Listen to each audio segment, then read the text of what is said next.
Salut tout le monde, j'espère que ça va bien. Alors ça fait très longtemps qu'on n'a pas parlé de la Golf 2.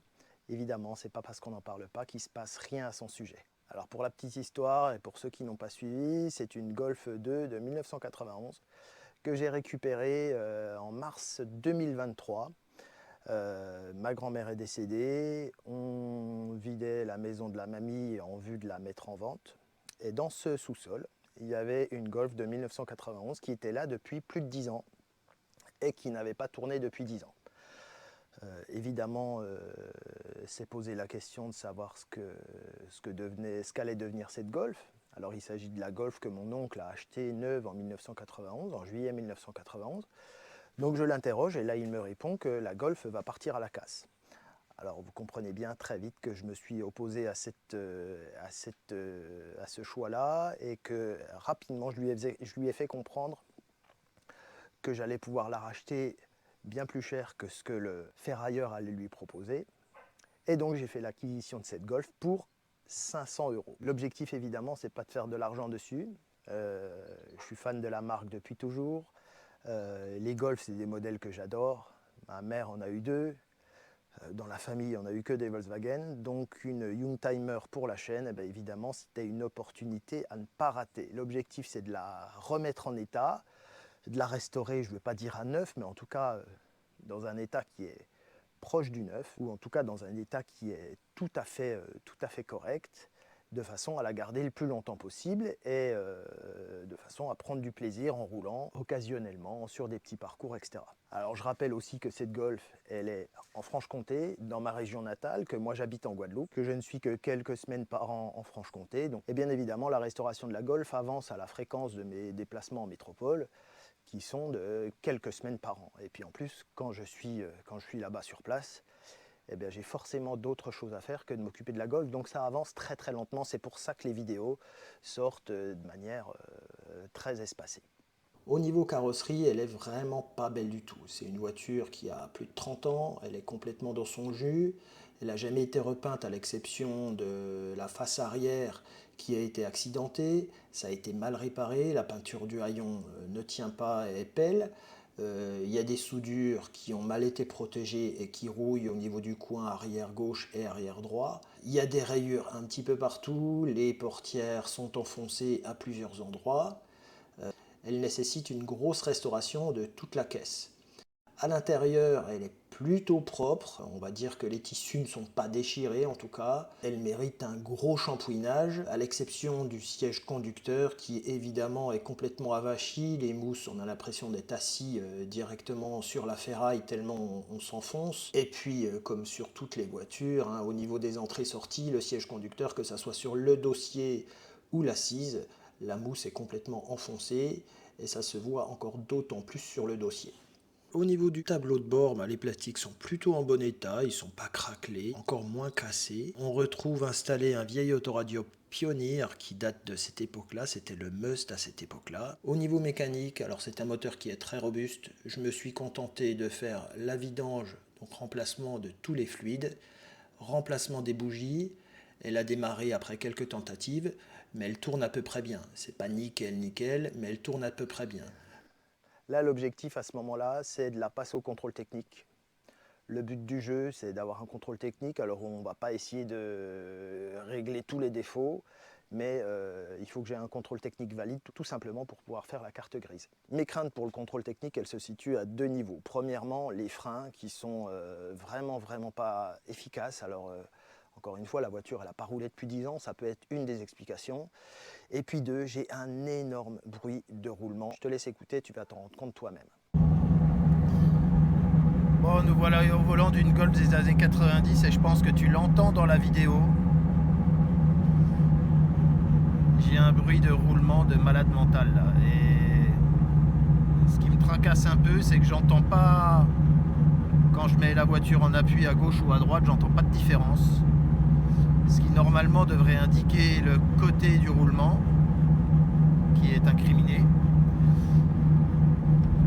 Je sens pas de différence, enfin je n'entends pas de différence selon si je suis en appui à gauche ou à droite. Donc soit il y a plusieurs roulements de roues à gauche et à droite qui sont défectueux, soit c'est la boîte. Alors si c'est les roulements de roue, bah, je suis pas trop inquiet, parce que ça coûte rien. Si c'est la boîte, bah, c'est moins drôle. Bon, verdict après le contrôle.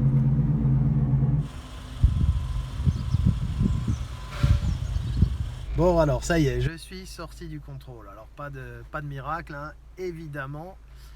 Il va y avoir des réparations à faire, mais ça je m'y attendais. Donc je vais te montrer un peu ce qu'on a. Défaut soumis à contre-visite. C'est l'un des feux dont le globe a perdu son chromage. Et donc bah, l'éclairage n'est pas bon. Du coup le réglage du feu n'est pas bon non plus. Et les deux roulements arrière qui sont morts. Donc ça, effectivement, j'entends quand même beaucoup de bruit à l'avant. J'espère qu'il n'y a pas autre chose. Ensuite, frein de service déséquilibre arrière. Donc ça va être corrigé en même temps que les roulements arrière puisque je vais tout remplacer. J'ai une fissure sur le pare-brise. État des phares, bon bah ça c'est la même chose que tout à l'heure. Amortisseur, protection défectueuse. Il y a les cils en bloc de train arrière qui sont un petit peu fissurés, un petit peu de corrosion partout, pas grand chose. Et puis là c'est les vérins de haillons qui tiennent pas. Voilà, et puis j'ai une porte qui est enfoncée. Bon voilà, suite à cette contre-visite, il n'y a pas 50 solutions. Je ne suis en métropole encore que quelques jours. Donc je me dépêche de commander toutes les pièces. Là encore une fois, c'est pas de corriger et de me faire un contrôle technique vierge. L'objectif, c'est de corriger tout ce qui est soumis à contre-visite pour repartir en Guadeloupe. Je repars quelques jours plus tard pour repartir en Guadeloupe avec un contrôle technique qui est favorable, de façon à pouvoir faire ma carte grise. Donc je commande 2 feux avant sur Autodoc, puisque quitte à en changer un, je change les deux. Alors je regretterai très vite plus tard d'avoir acheté des feux sur Autodoc et ne pas avoir pris des LA d'origine en occasion, puisque les feux vendus sur Autodoc, c'est juste de la merde. Donc à ce propos, si tu as dans ton stock des feux LA d'origine, eh ben, je suis preneur. N'hésite pas à me contacter via Instagram, via Facebook ou via mon mail qui est dans la description de la vidéo. Je refais donc frein arrière complètement, roulement arrière, puisque ça a été changé avec le tambour. Et puis je repasse au contrôle technique quelques jours plus tard. Il est enfin favorable et je vais pouvoir repartir en Guadeloupe et faire ma carte grise. Je ne repars pas en Guadeloupe les mains vides, puisque j'emmène avec moi le carburateur 2E2, le Pierburg 2E2, qui est le célèbre carburateur qui a équipé tout un tas de modèles du groupe VAG dans ces années-là, dans le but de le refaire complètement, de le refaire une restauration complète, de façon à ce que la voiture tourne nickel. Pour ce qui est du bruit de roulement, eh bien, malheureusement, il ne venait pas des roues arrière, hein. Je le craignais, j'entendais bien que le bruit venait de l'avant. Donc le changement des roulements sera prévu pour l'été 2023, puisque là, je n'ai plus le temps de faire quoi que ce soit sur la voiture. De retour à la maison, je dépouille complètement le carburateur 2E2. L'objectif dans un premier temps, c'est de le passer aux ultrasons pour le nettoyer complètement. Et puis ensuite le remonter avec une pochette de joint neuve. Et surtout virer tout ce qui est automatisme de starter automatique, car tous ces éléments sont source de problèmes, et de le remplacer par un starter manuel bien plus fiable. Ce qui fait que désormais, lorsqu'on tire sur la tirette de starter manuel, ça ferme le volet de départ à froid et en même temps, ça ouvre là, on voit un petit peu, je ne sais pas si on le voit, oui. On voit que le papillon du premier corps s'ouvre également en même temps que l'on ferme le volet de départ à froid. Donc c'est ce qui nous permet d'avoir un ralenti accéléré moteur froid. Et une fois le carburateur remonté et réglé, donc là, eh bien, on est entre 800 et 900, puisque là, on a les 1000 tours qui sont là, les 750 qui sont là. Là, je suis en gros à 900 ou 950 tours minute.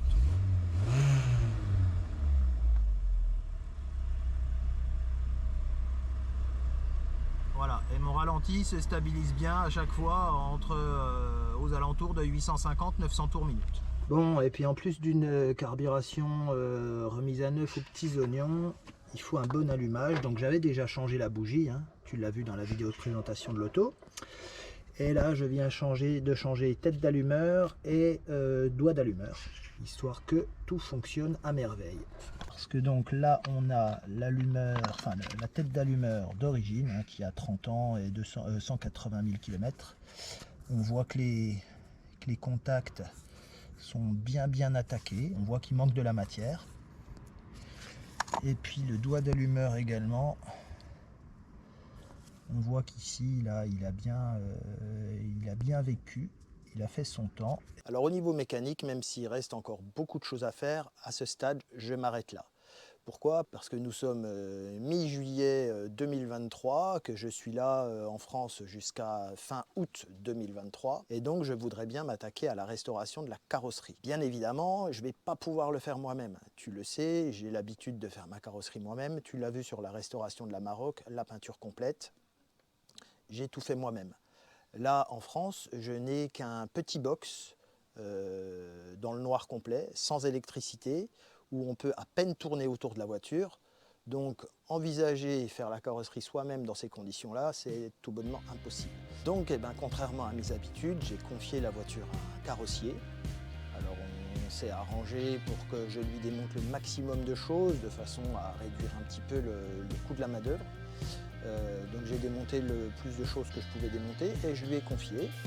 Et donc, comme tu peux le voir sur les photos qui défilent à présent, il a dans un premier temps rectifié tous les défauts de tôlerie. Il a corrigé les départs de rouille sur les coins arrière droit et arrière gauche. Il a apprêté l'ensemble de la carrosserie avant d'appliquer la base gris métallisée ainsi que le vernis.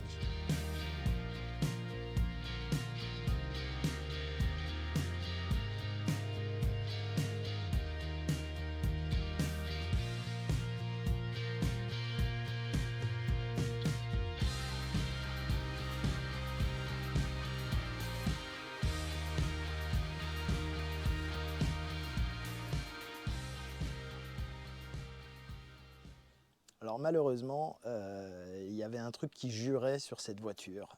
Maintenant que la carrosserie était nickel, c'était ces fameuses jantes 14 pouces tôle, sans enjoliveur. Donc je m'étais toujours dit que j'allais me mettre en quête de jantes BBS d'origine.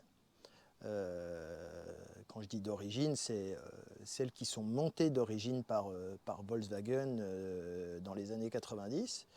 Et bref, je m'étais mis en quête de jantes BBS et il se trouve que dans ma région, dans le nord de ma région, dans le nord de la Franche-Comté, je trouve un set de 4 BBS qui sont en parfait état. Alors elles ont été repeintes, elles ont été restaurées, mais en tout cas elles sont nickel, elles sont vendues avec les pneus et donc je te laisse regarder un petit peu le résultat que ça donne.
Comme d'habitude, n'oublie pas de liker, de partager, mais surtout, si tu veux voir la fin de cette restauration, n'oublie pas de t'abonner.